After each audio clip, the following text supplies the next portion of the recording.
عبادي الذين أسرفوا على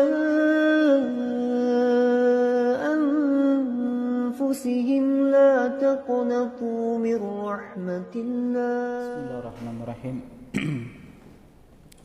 السلام عليكم ورحمة الله وبركاته. الحمد لله الكريم المنان ذي الفضل والإحسان الذي هدانا للإيمان، والصلاة والسلام على نبينا محمد النبي الأعدنان وعلى آله وصحبه ومن تبعهم بإحسان إلى يوم الدين. يا أيها الذين آمنوا اتقوا الله حق تقاته ولا تموتن إلا وأنتم مسلمون. أما بعد، فإن أصدق الحديث كتاب الله، وخير هدي هدي محمد صلى الله عليه وسلم، وشر الأمور محدثاتها، فإن كل محدثة بدعة، وكل بدعة ضلالة، وكل ضلالة في النار.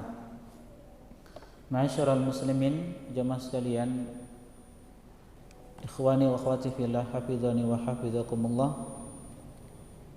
Insyaallah kita akan lanjutkan kajian rutin kita dari pembahasan kitab Al-Jadid Syarh Kitab Tauhid karya Syekh Sulaiman Al-Qarawi rahimahullahu taala. Jemaah sekalian, ikhwani wa akhwati fillah, hafizani wa hafizakumullah. Kita akan melanjutkan kajian rutin kita dari pembahasan kitab Al-Jadid Syarh Kitab Tauhid karya Syekh Sulaiman Al-Qarawi rahimahullahu taala. Kitab yang menjelaskan kitab Tauhid yang ditulis oleh Syekh Muhammad bin Abdul Wahhab rahimahullahu taala. Dan kita masuk bab yang ke-41, firman Allah Subhanahu wa taala dalam surat Al-Baqarah ayat yang ke-22, fala taj'alu lillahi andadan wa antum ta'lamun. Oleh karena itu kata Allah Subhanahu wa taala, janganlah kalian mengadakan tandingan-tandingan sekutu-sekutu bagi Allah Subhanahu wa taala wa antum ta'lamun, dalam keadaan kalian mengetahuinya. Teman-teman sekalian, rahimani wa rahimakumullah, bab yang ke-41 ini merupakan lanjutan dari pembahasan bab sebelumnya. Jadi bab 41 ini penyempurna dari bab yang ke-40. Di bab yang ke-40 penulis rahimahullahu taala menjelaskan kepada kita tentang orang-orang musyrik yang menisbatkan nikmat-nikmat yang mereka dapatkan kepada selain Allah Subhanahu wa taala.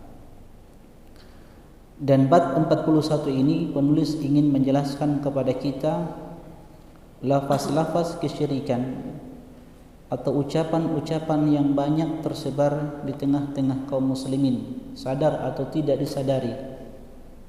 Mereka mengucapkan sebuah perkataan yang itu membawa kepada kesyirikan. Kalau kita melihat dalil yang dibawakan oleh penulis di dalam surat Al-Baqarah ayat yang ke-22 ini menjelaskan tentang larangan untuk menjadikan tandingan-tandingan sekutu-sekutu bagi Allah Subhanahu wa taala, di mana ini merupakan larangan pertama di dalam Al-Quran. Setelah Allah Subhanahu wa taala di ayat sebelumnya itu memerintahkan hamba-hambanya untuk bertauhid kepada Allah Subhanahu wa taala. Nah, oleh karena itu Syekh Sulaiman Al-Qarawi di dalam kitab Al-Jadid ini beliau membawakan ayat sebelumnya di nomor 21. Allah Subhanahu wa taala berfirman, ya ayyuhan nas u'budu rabbakumul ladzi khalaqakum walladzina min qablikum la'allakum tattaqun. Wahai sekalian manusia, U'budu rabbakumul ladzi khalaqakum, beribadalah kalian kepada Rabb kalian Allah Subhanahu wa taala yang telah menciptakan kalian. Dan ini perintah pertama di dalam Al-Qur'an. Setelah kita membuka surat Al-Fatihah, kemudian ayat-ayat selanjutnya, maka kita akan temukan perintah pertama di dalam Al-Qur'an adalah perintah untuk bertauhid. Tapi Ustaz, di sini disebutkan ubudu, beribadalah kalian kepada Allah Subhanahu wa taala yang telah menciptakan kalian. Lalu di mana perintah bertauhid di sini? Siapa mau jawab? Iya. Iya. Dari makna ibadah itu sendiri. Perkataan siapa? Ibnu Abbas. Setiap kata ibadah di dalam Al-Quran yang kita temukan bermakna tauhid. Semua kata ibadah di dalam Al-Quran yang kita baca, ayat-ayat yang berbicara tentang ibadah, itu kata Ibnu Abbas radhiyallahu taala anhuma bermakna tauhid. Di sini kan perintah beribadahlah kalian kepada Allah. Artinya apa? Bertauhidlah kalian, esakan Allah Subhanahu wa taala yang telah menciptakan kalian, walladzina min qablikum la'allakum tattaqun. Dan dia Allah Subhanahu wa taala yang telah menciptakan orang-orang sebelum kalian, la'allakum tattaqun, agar kalian bertakwa kepada Allah Subhanahu wa taala. Alladzi ja'ala lakumul arda firasha, dan dia Allah Subhanahu wa taala yang telah menjadikan bumi sebagai hamparan untuk kalian. Was-samaa'a bina'ah, dan dia Allah Subhanahu wa taala yang telah menjadikan langit itu sebagai bina, bangunan atap yang kokoh.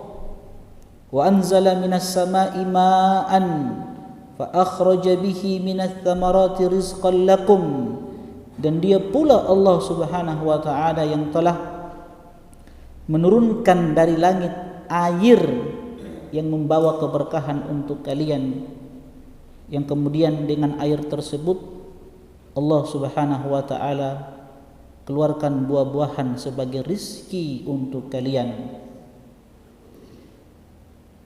Fala taj'alu lillahi andadan wa antum ta'lamun. Nah, kemudian datang setelahnya larangan.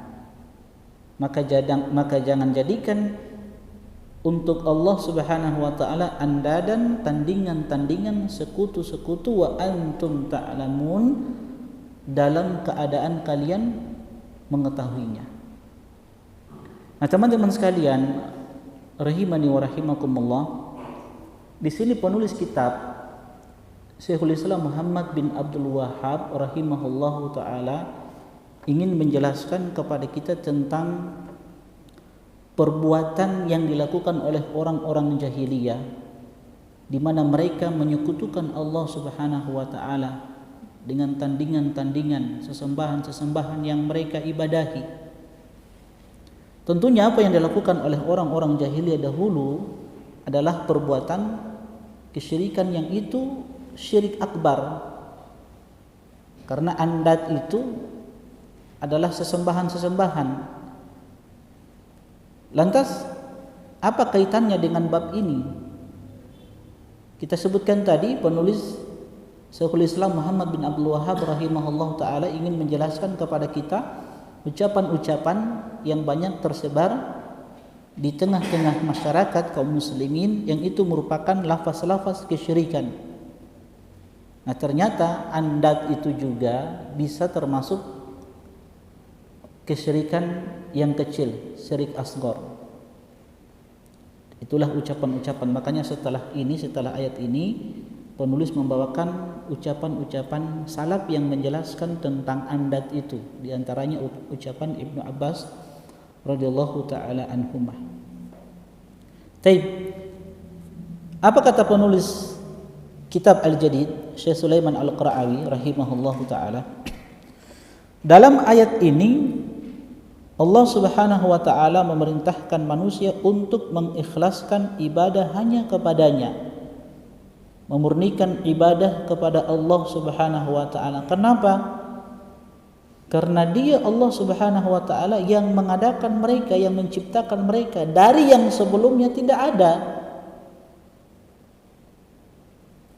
Dan dia juga Allah Subhanahu wa taala yang melimpahkan nikmat-nikmat yang banyak kepada mereka. Apa nikmat-nikmat tersebut yang Allah Subhanahu wa taala berikan kepada mereka? Di mana Allah menjadikan bumi ini lapang sehingga mereka bisa tinggal di atasnya. Bumi dijadikan sebagai hamparan. Kita bisa beraktivitas di atasnya. Juga Allah Subhanahu wa taala menurunkan air hujan yang tawar dari langit yang merupakan sumber banyak hal dari rizki-rizki mereka dan kemaslahatan hidup mereka. Jadi Allah Subhanahu wa taala mengingatkan tentang nikmat-nikmat yang diberikan kepada musyrikin Arab, orang-orang jahiliyah dahulu, dan itu diketahui oleh mereka, orang-orang musyrik di masa Nabi Sallallahu Alaihi Wasallam. Makanya Allah Subhanahu Wa Taala telah menyebutkan tentang pengakuan ini. La in sa'altahum man khalaqas samawati wal ard la yaquluna Allah. Kalau engkau bertanya kepada mereka, siapa yang menciptakan langit, siapa yang menciptakan bumi, siapa yang memberikan rizki kepada mereka, yang menghidupkan, yang mematikan, la yaqulunallah.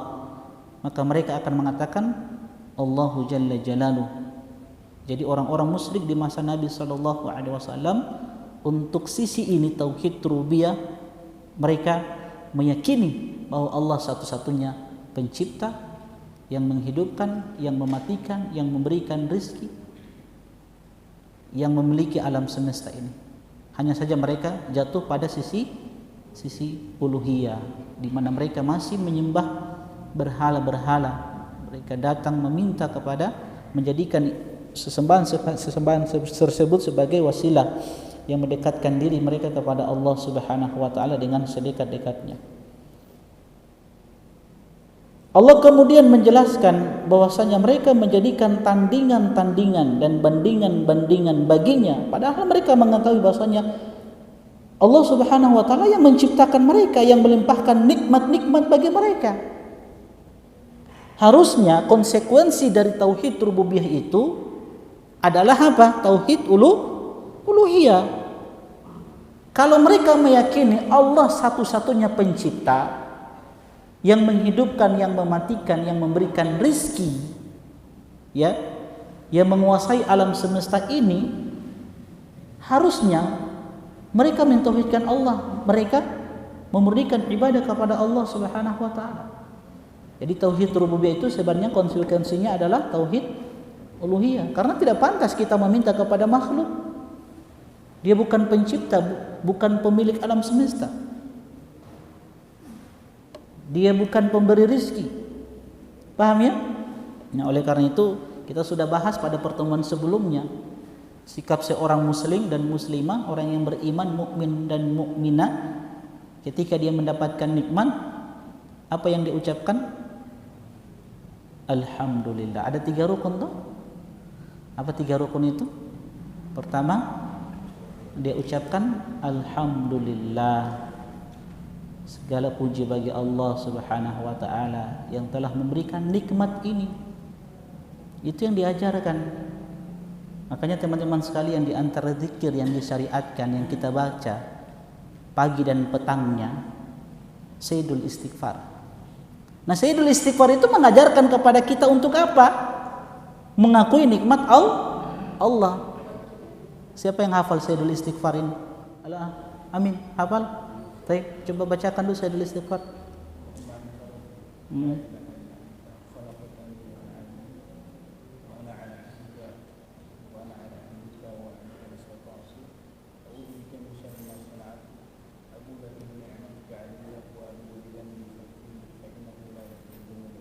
Masya Allah, barakallahu fiik. Jangan tinggalkan Sayyidul Istighfar. Karena salah satu isi dari zikir ini kita diajarkan untuk apa? Mengakui nikmat Allah Subhanahu wa taala. Allahumma anta rabbi la ilaha illa anta khalaqtani wa ana abduka wa ana ala ahdika wa adika mastata'tu a'udzu bika min syarri ma sanatu abu'u laka bi nikmatika alayya. Ada kata-kata abu'u laka bi nikmatika alayya. Aku akui nikmat-nikmatmu ya Allah. Wa abu'u laka bi dzambi. dan aku akui pula dosa-dosa yang aku lakukan. Engkau berikan nikmat kepadaku, namun nikmat itu aku tidak bisa syukuri dengan sebetul-betulnya, dengan sebenar-benarnya, sehingga aku masih melakukan maksiat. Abu laka bi nikmatika alayya wa abu laka bi dzanbi. Dan aku akui dosa-dosa yang aku lakukan. Fakfir,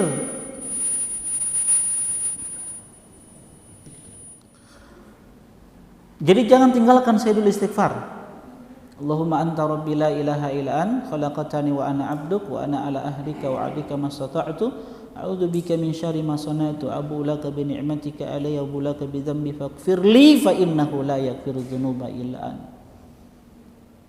Seorang penuntut ilmu harus hafalkan zikir ini. Ini luar biasa zikir ini, pernah kita bahas, pernah kita kaji kalimat-kalimat yang terkandung di dalam sayyidul istighfar ini. Setelah itu antum bacakan Allahumma fatiras samawati wal ard alimal ghaibi wasyahada la ilaha illa an rabb kulli syai'in wa malika a'udzu bika min syarri nafsi wa min syarri syaitan wa syirki. Doa yang diajarkan oleh Nabi kepada Abu Bakar radhiyallahu taala anhu, sehingga kita terlindungi dari apa perbuatan-perbuatan jiwa kita yang buruk ini, dan kita terhindar dari perbuatan-perbuatan syaitan yang menggoda kita untuk melakukan maksiat.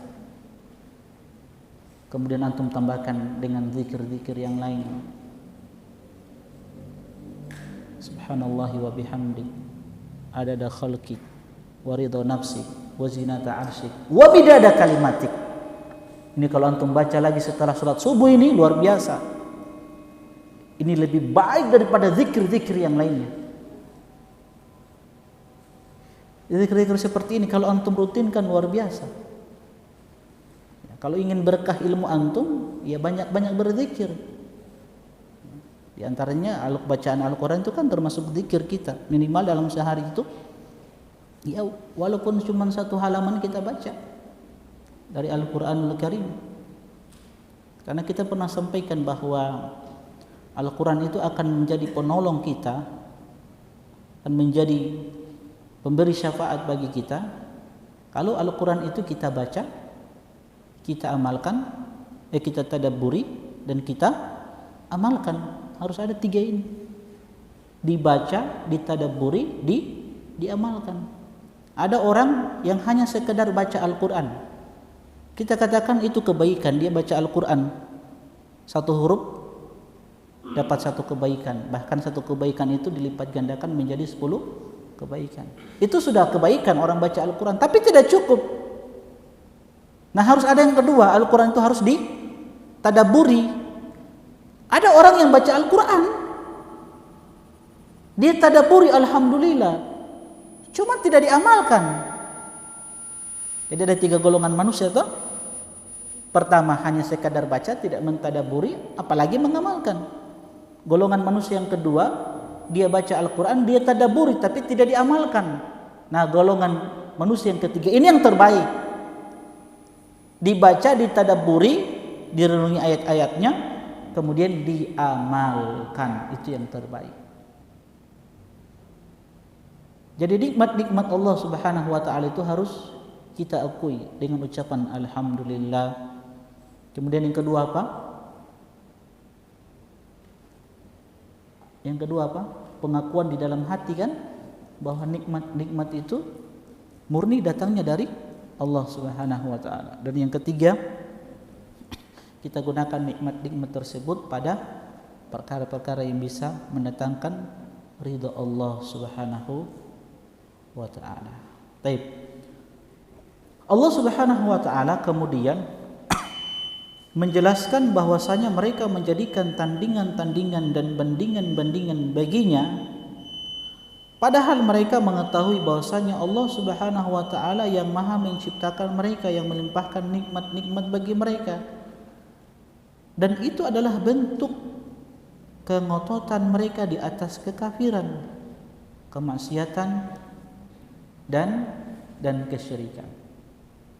Sehingga faedah yang bisa kita petik, kata penulis, Yang pertama, ayat ini menjelaskan sebagian dari nikmat-nikmat Allah atas hamba-hambanya. Nikmat apa tadi? Bumi yang dihamparkan untuk kita, kemudian langit yang dijadikan sebagai atap yang kokoh, kemudian Allah Subhanahu wa taala turunkan air yang berkah, yang dengan air hujan itu tumbuhlah ya tanaman-tanaman, keluar dari bumi ini buah-buahan yang kita nikmati. Ya. Yang kedua, berdalil dengan tauhid rububiyah atas tauhid uluhiyah. Jadi Al-Quran ini menjelaskan kepada kita bahwa tauhid rububiyah itu sebagai dalil atas tauhid uluhiyah. Makanya Allah menyebutkan sebelumnya apa? Perintah untuk bertauhid. Wa'budu rabbakum ya ayuhan nas, u'budu rabbakum, beribadalah kalian kepada Allah. Kemudian Allah ingatkan tentang apa? Tentang nikmat-nikmat. Kalau kalian tahu nikmat-nikmat semua yang kalian dapatkan ini dari Allah, kenapa kalian berpaling kepada sesembahan-sesembahan yang tidak bisa memberikan manfaat, tidak bisa memberikan nikmat kepada kalian? Maka tauhid seseorang itu tidak akan sempurna sampai datang larangan. Apa itu? Fala taj'alu lillahi andadan wa antum ta'lamun. Makanya ketika seseorang itu beriman kepada Allah, beribadah kepada Allah, maka dia harus mengingkari semua bentuk-bentuk sesembahan selain Allah Subhanahu wa taala. Insyaallah kita lanjutkan setelah azan dikumandangkan. Masyarakat muslimin jemaah sekalian, ikhwani wa akhwati fillah, hafizani wa hafizakumullah.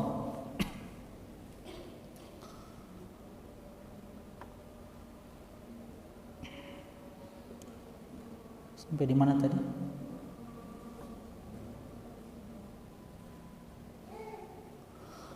Faedah yang ketiga,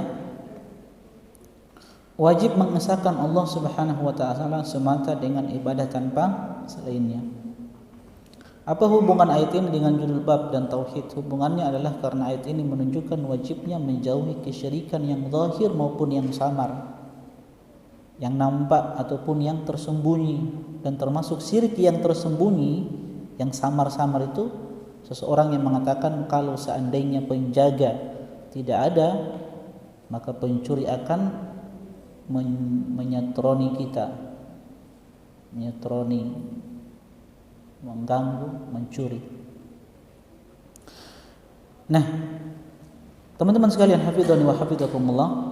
Nah, setelah itu Ibnu Abbas, setelah itu penulis kitab Syekhul Islam Muhammad bin Abdul Wahhab rahimahullah taala ingin menjelaskan makna andad yang Allah sebutkan dalam surat Al-Baqarah ayat yang ke-22, fala taj'alu lillahi andadan. Ibnu Abbas menjelaskan tentang ayat ini, kata-kata andad. Dan sebagaimana kita sampaikan pada pertemuan sebelumnya tentang Ibnu Abbas ini kan, beliau adalah habrul ummah wa turjumanul Quran. Beliau ini adalah tintanya umat ini. Kenapa beliau disebut dengan tintanya umat ini? Karena likathrati ilmihi, karena banyaknya ilmu yang beliau ketahui.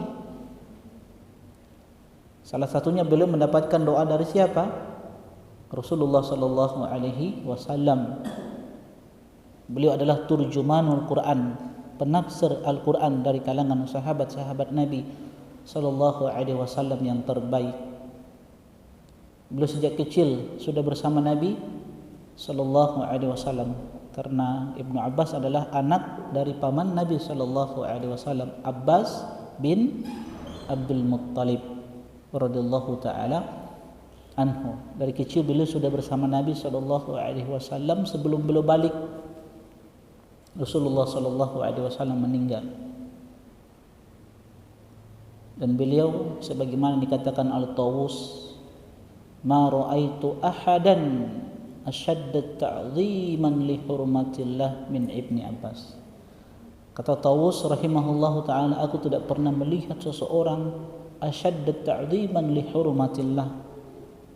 Aku tidak pernah melihat ada orang yang paling mengagungkan kehormatan Allah, mengagungkan perintah-perintah Allah selain Ibnu Abbas radhiyallahu taala anhuma. Jadi beliau mengatakan apa? Al-andadu huwa syirku. Andad itu jamak dari bentuk plural dari niddun. Jamaknya andad, tandingan-tandingan. Kata beliau, andad itu huwa syirk, adalah kesyirikan. Akhfa min dabibin namli ala safatin sauda fi dhulmatil laili. Dan dia adalah perbuatan yang lebih samar daripada jejak semut yang merayap di atas batu licin yang hitam di kegelapan malam. Jadi sangat samar sekali perbuatan ini,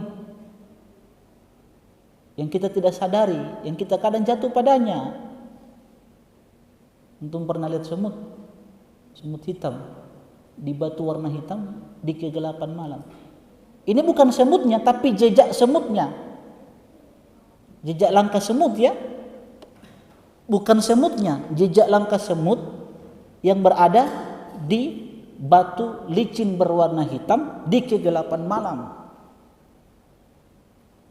Makanya seorang muslim itu berhati-hati sekali dengan yang namanya kesyirikan. Ada perbuatan-perbuatan, ucapan-ucapan yang kita tidak sadar bahwa itu adalah syirik. Wa huwa an taqul,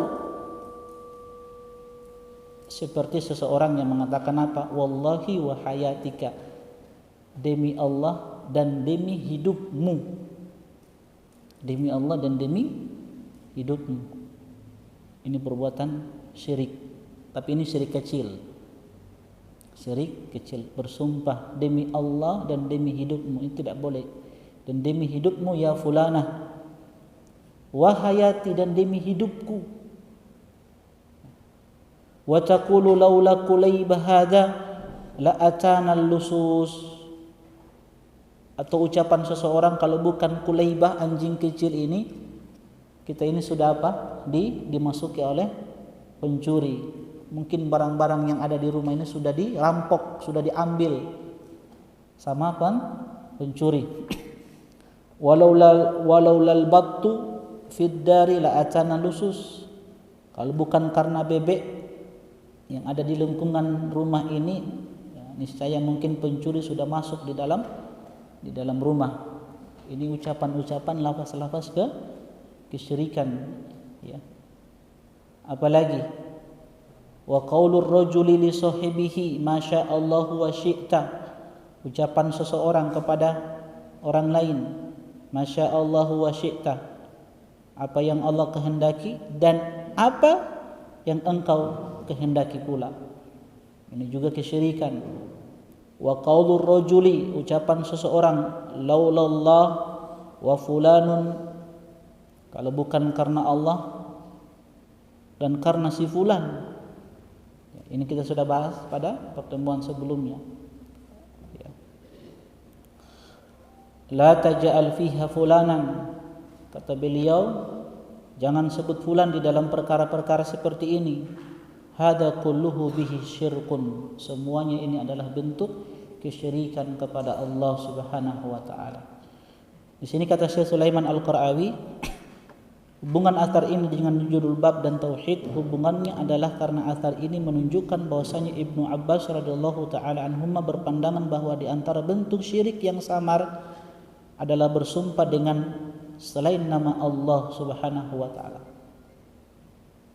Seperti Anda mengatakan demi hidupmu, tidak boleh. Nah, sumpah itu hanya kepada Allah Subhanahu wa taala. Begitu pula mengaitkan suatu kemanfaatan kepada perbuatan makhluk. Seperti Anda mengatakan kalau bukan karena ada penjaga niscaya maling akan masuk mencuri. Ya, ini tidak boleh. Kalau bukan fulan, saya begini. Ini kita sudah jelaskan pada pertemuan sebelumnya. Kalau bukan fulan, ya, saya tidak dapatkan nikmat ini. Kalau bukan fulan, mungkin saya sudah dipecat. Kalau bukan fulan, ya saya tidak terangkat jadi pegawai. Ini bentuk-bentuk lafaz-lafaz kesyirikan. Begitu pula mengaitkan suatu manfaat kepada perbuatan Allah yang disertai perbuatan selainnya, seperti Anda mengatakan kalau bukan karena Allah dan fulan, maka rumah ini sudah terbakar. Atau seperti ucapan seseorang, Masya Allahu wa syi'ta, apa yang Allah kehendaki dan apa yang engkau kehendaki, itu tidak boleh. Yang benar itu adalah Masya Allahu thumma syi'ta. Kenapa? Karena dalam bahasa Arab, waw itu, huruf waw yang artinya dan, itu konsekuensinya itu adalah penyetaraan, penyamaan. Tidak boleh. Masya Allah wa syi'ta, seakan-akan kalau antum katakan kalau Allah berkehendak dan kamu berkehendak, artinya kalau Allah berkehendak dan kalau kamu tidak berkehendak berarti tidak akan terjadi. Itu tidak boleh, kesyirikan jelas.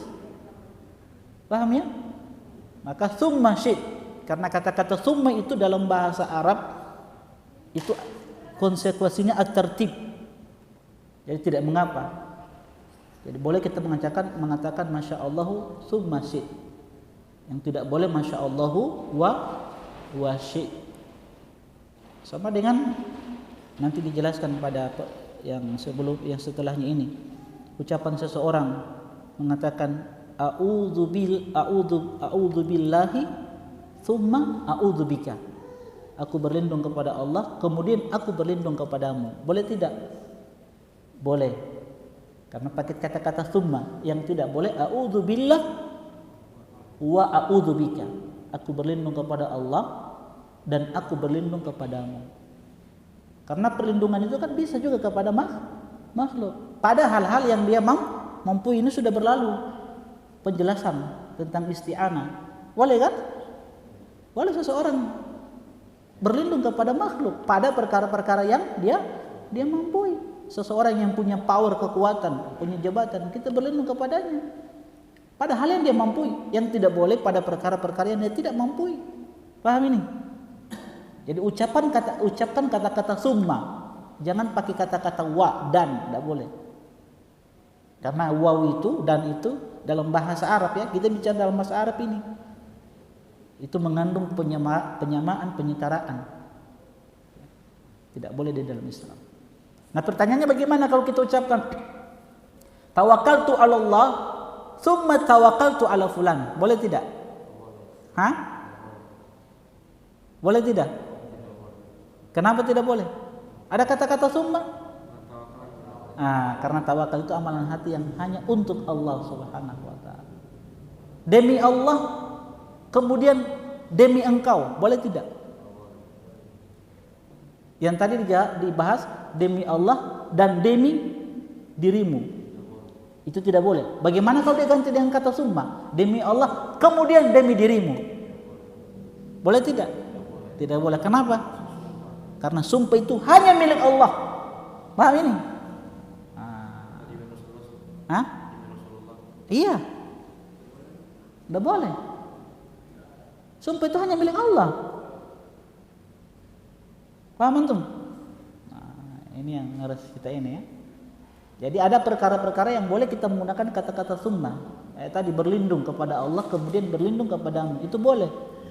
Karena boleh seseorang itu berlindung, meminta perlindungan kepada makhluk pada hal-hal yang dia mampu. Ini sudah berlalu penjelasannya. Paham antum? Kemudian dari Umar bin Khattab, ma'ruf seorang sahabat yang khalifah yang keberapa? Kedua setelah Abu Bakar. Seorang yang merupakan sahabat yang kuat keimanannya. Beliau mengatakan bahwasanya Rasulullah sallallahu alaihi wasallam bersabda, "Man halafa bi ghairillah faqad kafar au asyrak." Siapa yang bersumpah dengan selain nama Allah, maka dia telah kafir atau musyrik. Diriwayatkan oleh Imam Tirmidzi dan beliau menghasankan dan disahihkan oleh Al-Hakim. Hadis ini, makna hadis ini secara global, perawi mengabarkan kepada kita bahwasanya Nabi SAW mengabarkan bahwasanya bersumpah dengan selain nama Allah adalah suatu kekafiran atau suatu kesyirikan, menyekutukan selain Allah bersama Allah. Hal itu karena sumpah itu dibangun di atas pengagungan, dan pengagungan ini termasuk hak khusus Rabb. Allah Subhanahu wa taala khusus Rabb Allah Subhanahu wa taala, dan mengalihkannya untuk selainnya adalah suatu kesyirikan. Apa faedah yang bisa kita petik? Bahwasanya sumpah dengan selain nama Allah adalah syirik kecil, dan ada juga yang berpendapat syirik besar. Yang namanya syirik, walaupun syirik kecil, dia dosa besar, paling besar setelah syirik besar. Paham ya? Kedua, bersumpah dengan selain nama Allah tidak memiliki kafarah, tetapi orang tersebut bisa bertobat dan memohon ampun. Nah, di sini ada catatan penting, mempertemukan antara hadis ini dengan sabda Nabi, aflaha wa abihi in shadaq, dia telah beruntung demi bapaknya jika dia jujur. Ini kata Syekh Sulaiman Al-Qarawi, dan hadis-hadis yang serupa terdapat banyak perbedaan pendapat para ulama. Yang paling rajih, yang paling kuat adalah bahwasanya hadis-hadis yang mengisyaratkan bolehnya bersumpah dengan selain Allah adalah mansukh, telah dihapus dengan hadis yang ada pada bab ini, man halafa bi ghairillah faqad kafar atau asyrak. Yang kedua, bersumpah dengan selain nama Allah tidak berlaku dan tidak ada kafarat sumpah atasnya sebagaimana halnya bersumpah dengan nama Allah. Akan tetapi kata penulis, kafarahnya adalah dengan mengucapkan la ilaha illallah wahdahu la syarikalah. Ini berdasarkan hadis Nabi sallallahu alaihi wasallam di mana beliau sallallahu alaihi wasallam bersabda, man halafa wa qala fi halafihi, siapa yang bersumpah dan dia mengucapkan dalam sumpahnya itu wallat wal uzza, demi Lata dan demi Uzzah, falyakul la ilaha illallah, maka hendaklah dia ucapkan la ilaha illallah. Itu sebagai bentuk kafarahnya. Wa man qala li sahibihi, kemudian Nabi mengatakan, siapa yang berkata kepada saudaranya, ta'al uqamirka falyatasaddaq, siapa yang mengajak berkata kepada saudaranya, dia mengatakan ta'al, mari uqamirka, ayo mari kita berjudi, maka kata Nabi falyatasaddaq, maka hendaklah dia bersedekah. Kalau kita mengajak seseorang untuk main judi, ya, Nabi katakan falyatasaddaq, dia bertobat, Nabi sallallahu alaihi wasallam suruh bersedekah. Kemudian kata penulis ini, meludah ringan ke sebelah kiri 3 kali dan beristi'adzah, memohon perlindungan kepada Allah dan tidak mengulangi lagi perbuatannya. Wallahu taala alam. Saya cari-cari dalilnya dan saya tidak temukan. Mungkin penulis ada dalilnya ya, untuk meludah ke sebelah kiri sebanyak 3 kali. Saya berusaha cari-cari dalilnya ini. Adapun mengucapkan la ilaha illallah itu ada dalilnya, Bukhari Muslim. Adapun meludah ringan ke sebelah kiri 3 kali, ini yang saya belum dapatkan dalilnya. Tapi ini pandangan siapa? Syekh Sulaiman Al-Qarawi rahimahullahu taala, dan tidak mengulangi lagi perbuatannya.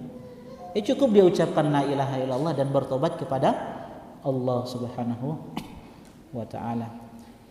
Yang keempat, Ibnu Mas'ud mengatakan, siapa Ibnu Mas'ud ini?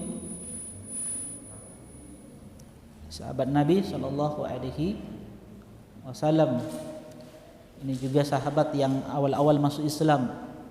Inasabiqina wasabiqun al-awwalun. Orang-orang yang pertama masuk Islam ya, di awal-awal Islam.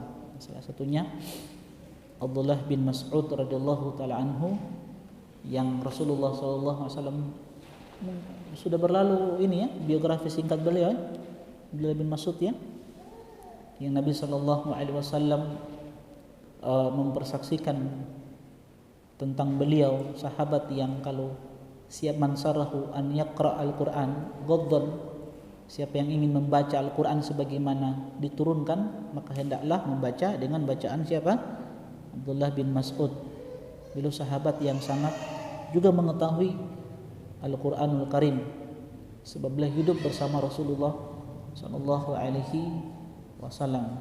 Sampai-sampai Abu Musa Al-Asy'ari mengatakan, ketika aku tiba di kota Madinah dari Yaman, aku mengira Abdullah bin Mas'ud itu adalah keluarganya siapa? Rasulullah sallallahu alaihi wasallam. Karena apa? Seringnya beliau di rumah Rasulullah sallallahu alaihi wasallam sahibun na'li was-sawad. Beliau orang yang senantiasa menyiapkan air wuduknya Nabi sallallahu alaihi wasallam, orang yang senantiasa menyiapkan sandalnya Nabi sallallahu alaihi wasallam. Hal-hal yang diperlukan oleh Nabi sallallahu alaihi wasallam itu disiapkan oleh Abdullah bin Mas'ud. Sehingga beliau banyak mengambil ilmu dari Rasulullah sallallahu alaihi wasallam. Mungkin pernah kita sampaikan salah satu doa yang beliau pernah sampaikan, yang ketika beliau membaca Al-Quran di malam hari, ketika Nabi sallallahu alaihi wasallam melewati beliau dengan Abu Bakar dan Umar saat beliau lagi sholat, kita pernah sampaikan ini. Kemudian Nabi sallallahu alaihi wasallam mengatakan, saat itu Abdullah ibn Mas'ud membaca surat An-Nisa. Lantas beliau, Nabi sallallahu alaihi wasallam mengatakan, sal tu'tah, mintalah kepada Allah maka permintaanmu akan dikabulkan.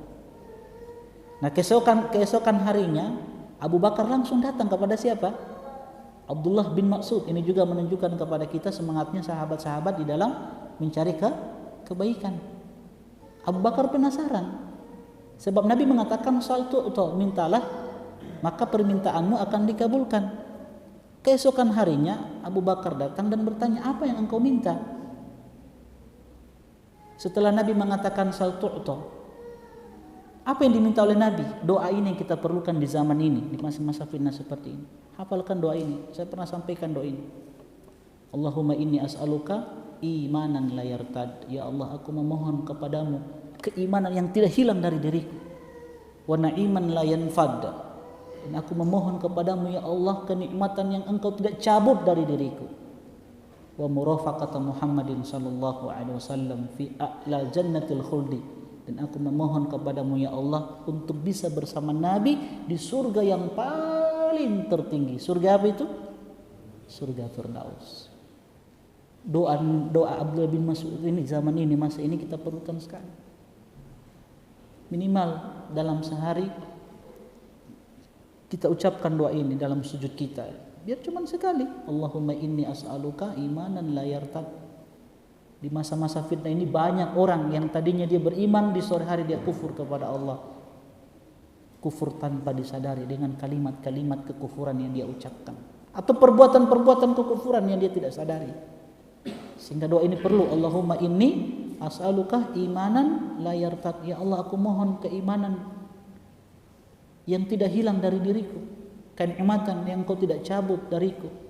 Dan aku memohon kepadamu agar aku bisa bersama Rasulmu sallallahu alaihi wasallam di tempat yang tertinggi. Ana mau tanya, selama ini kita berusaha untuk istiqomah walaupun kita dihujat, dicela, dicaci maki, difitnah, digelari dengan gelar-gelar yang tidak pantas. Apa yang kita harapkan untuk bertahan dengan fitnah-fitnah yang ada? Apa yang kita harapkan? Cuman satu tuh, ingin bertemu dengan Nabi sallallahu alaihi wasallam, ingin melihat Rasulullah sallallahu alaihi wasallam. Bagaimana Rasulullah sallallahu alaihi wasallam yang selama ini kita kenal akhlak beliau, perilaku beliau sallallahu alaihi wasallam, kedermawanan Nabi sallallahu alaihi wasallam. Itu yang kita inginkan. Sehingga kita bisa bertahan sampai saat ini. Walaupun kita dihujat, difitnah karena mengamalkan sunnah-sunnah Nabi sallallahu alaihi wasallam. Cuman satu itu. Makanya ini yang diminta Abdullah bin Mas'ud. Murafaqata Muhammadin sallallahu alaihi wasallam fi a'la jannatil khuldi. Aku memohon kepadamu ya Allah agar bisa bersama Nabimu sallallahu alaihi wasallam di surga yang abadi, surga yang tertinggi, surga Firdaus. Ibnu Mas'ud radhiyallahu taala anhu berkata, la an ahlifa billahi kadziban ahabbu ilayya min ahlifa bi ghairihi shadiqan. Aku bersumpah dengan nama Allah secara dusta, itu masih lebih aku sukai daripada aku bersumpah dengan nama selain Allah walaupun aku jujur dalam ucapanku. Mana asar ini secara global? Dalam asar ini Ibnu Mas'ud ingin mengabarkan kepada kita bahwasanya bersumpah dengan nama Allah secara dusta maupun bersumpah dengan nama selain Allah secara jujur adalah sama-sama suatu perbuatan dosa. Jadi dua-duanya dosa sebenarnya. Cuman kalaupun seandainya kita dihadapkan dengan dua sumpah ini, mana yang masih lebih baik? Bersumpah dengan nama Allah walaupun dusta. Sumpah palsu kan? Itu dosa besar itu. Ibnu Mas'ud sendiri yang meriwayatkan hadisnya. Man halafa ala yaminin kadhiba, siapa yang bersumpah dengan sumpah palsu, dusta, liyaqtata'a biha mala rajulin muslim. Ada orang yang bersumpah dengan sumpah palsu, tapi dia ucapkan nama Allah, tapi dusta dengan sumpah itu. Tujuannya apa? Untuk mengambil harta orang lain, untuk mengambil hak orang lain.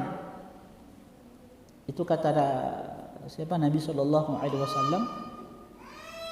Maka di hari kiamat laqiyallaha wa huwa alaihi ghadban. Maka orang ini akan bertemu dengan Allah dalam keadaan Allah murka kepadanya. Itu kan dosa besar, diancam. Tapi kalau mau dihadapkan dengan dua ini, sumpah dengan nama Allah tapi berdusta, dengan sumpah selain nama Allah walaupun jujur, masih lebih baik yang pertama. Karena yang kedua adalah kesyirikan. Tapi dua-duanya buruk. Paham? Ini cuma seandainya kalau bisa mau dipilihkan. Akan tetapi bersumpah dengan nama Allah secara dusta adalah lebih ringan daripada dosa bersumpah dengan selain nama Allah Subhanahu wa taala sekalipun jujur. Hal ini karena bersumpah dengan nama Allah secara dusta hanya termasuk dosa besar. Namun bersumpah dengan selain nama Allah termasuk syirik kecil. Sekali lagi, syirik kecil itu dosa paling besar dari semua dosa-dosa besar setelah syirik akbar. Namun bersumpah dengan selain nama Allah termasuk syirik kecil, dan syirik itu adalah dosa besar yang paling besar. Apa faedah yang bisa dipetik? Diharamkannya bersumpah dengan nama Allah secara dusta. Kedua, bolehnya bersumpah dengan nama Allah secara jujur. Haramnya bersumpah dengan selain nama Allah secara dusta ataupun jujur. Mau dusta mau jujur, kalau selain Allah itu tidak boleh, haram. Keempat, bolehnya melakukan mudarat yang lebih ringan di antara dua mudarat jika memang harus memilih salah satu dari keduanya. Kalau kita dihadapkan dengan dua perkara yang buruk, kalau memang harus memilih, pilih yang paling ringan. Paham ya? Kelima, tajamnya pemahaman Ibnu Mas'ud. Nah, itu sebagaimana yang saya sampaikan tadi. Karena beliau adalah orang yang banyak berinteraksi dengan Rasulullah SAW, sehingga terpengaruh bagaimana akhlak beliau, itu terpengaruh dari Nabi SAW. Yang keenam, bersumpah dengan selain nama Allah lebih berat dosanya daripada sumpah yang bohong dengan nama Allah Subhanahu wa taala. Apa hubungan asar ini dengan judul bab dan tauhid? Hubungannya adalah karena asar ini menunjukkan bahwasanya Ibnu Mas'ud berpandangan bahwa bersumpah dengan selain nama Allah adalah haram. Karena itu adalah bentuk pengagungan kepada makhluk yang dengannya orang tersebut bersumpah, dan pengagungan itu adalah ibadah, dan mengalihkan ibadah untuk selain Allah adalah suatu kesyirikan. Yang kelima, terakhir, masih ada satu lagi, sama ya, dari Hudzaifah ibnul Yaman. Hudzaifah radhiyallahu taala anhu, Hudzaifah ibnul Yaman. Siapa beliau? Sahibus sirri ar-Rasul sallallahu alaihi wasallam, pemegang rahasia Nabi sallallahu alaihi wasallam. Di mana kita tahu bersama ketika Nabi hijrah ke kota Madinah, kan di kota Madinah itu kan ada tiga golongan manusia. Golongan manusia pertama siapa? Orang-orang Yahudi. Yang kedua, orang-orang beriman dari kalangan Ansor dan Muhajirin. Nah, golongan ketiga ini siapa? Munafikun. Siapa mereka? Orang-orang musyrik yang kemudian pura-pura masuk Islam, menampakkan keislaman tapi benci dengan Islam. Mereka ini berbahaya. Kalau Yahudi jelas permusuhan, penentangan mereka terhadap Islam itu jelas. Nah, cuma orang-orang munafik ini.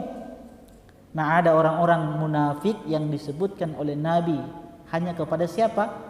Hudzaifah ibnul Yaman, orang kepercayaannya Rasulullah sallallahu alaihi wasallam. Makanya Hudzaifah ibn Yaman ini menjadi rujukannya sahabat-sahabat. Kalau ada orang yang meninggal, Abu Bakar tidak mau sholat sampai Umar tidak mau sholat sampai siapa? Sampai Hudzaifah ibn Yaman sholat, melaksanakan sholat jenazah. Karena Nabi dulu tidak akan menyolati siapa? Orang-orang munafik kalau mereka meninggal. Nah, jadi rujukan. Dan Umar yang bertanya kepada di masa kepemimpinannya Umar ini yang bertanya langsung kepada Hudzaifah, kira-kira di pemerintahanku ini ada tidak orang munafik yang aku angkat sebagai pejabat tinggi negara? Kata Hudzaifah apa? Iya, ada satu orang. Tapi tidak disebut oleh Hudzaifah. Kenapa? Karena itu rahasia Rasulullah sallallahu alaihi wasallam. Beliau tidak sebutkan. Walaupun Umar mendapati ternyata orang ini yang merupakan sosok yang munafik yang dirahasiakan oleh Hudzaifah ibnul Yaman.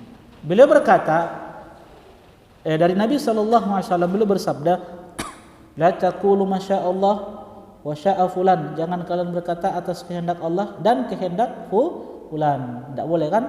Karena waw di situ memberikan konsekuensi apa? Penyamaan, penyetaraan, tidak boleh. Seakan-akan kalau Allah berkehendak dan si fulan tidak berkehendak, tidak terjadi.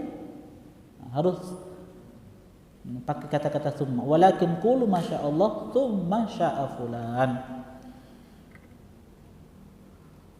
Kemudian yang terakhir, yang keenam, terdapat riwayat dari Ibrahim An-Nakhai rahimahullahu taala yang menyebutkan annahu yakrah an yaqula ar-rajulu a'udzu billahi wa bika wa yujawizu an yaqula billahi thumma bik. Qala wa yaqul laulahu thumma fulan wa la yaqul laullah wa fulan. Beliau memakruhkan seorang mengatakan aku berlindung kepada Allah dan kepadamu. Yang boleh itu apa? A'udzu billahi thumma a'udzu bika. Wa yujawizu an yaqul, dan beliau membolehkan mengatakan aku berlindung kepada Allah kemudian kepadamu. Qala wa yaqul, dan beliau mengatakan boleh juga wa yaqul, dan mengatakan laulallah summa fulan. Kalau bukan karena Allah kemudian fulan. Wala yaqulu laulallahu wa fulanun. Dan jangan mengatakan kalau bukan karena Allah dan fulan. Ini pentingnya juga kita belajar bahasa Arab. Jadi setiap huruf itu punya makna tersendiri, yang itu memberikan konsekuensi hukum. Hubungan hadis ini dengan judul bab dan tauhid adalah karena athar ini menunjukkan bahwa Imam Ibrahim An-Nakhai rahimahullah ta'ala berpandangan haramnya mengiringkan permohonan perlindungan dengan makhluk kepada permohonan perlindungan kepada Allah dengan wa dan, karena dan bermakna itu penyekutuan di antara dua hal yang disebutkan beriringan, dan itu dapat menyebabkan syirik kepada Allah, dan itu termasuk syirik kecil. Begitu pula mengaitkan suatu manfaat kepada perbuatan Allah yang disertai dengan perbuatan selainnya, seperti Anda mengatakan kalau bukan karena Allah dan fulan maka itu tidak akan sembuh, ya. Oke, sudah ya, sudah waktu. Mudah-mudahan bermanfaat. Subhanakallahumma bihamdik, asyhadu an la ilaha illa anta, astaghfiruka wa atubu ilaik. Assalamualaikum warahmatullahi wabarakatuh. قل يا عبادي الذين أسرفوا على أنفسهم لا تقنطوا من رحمة الله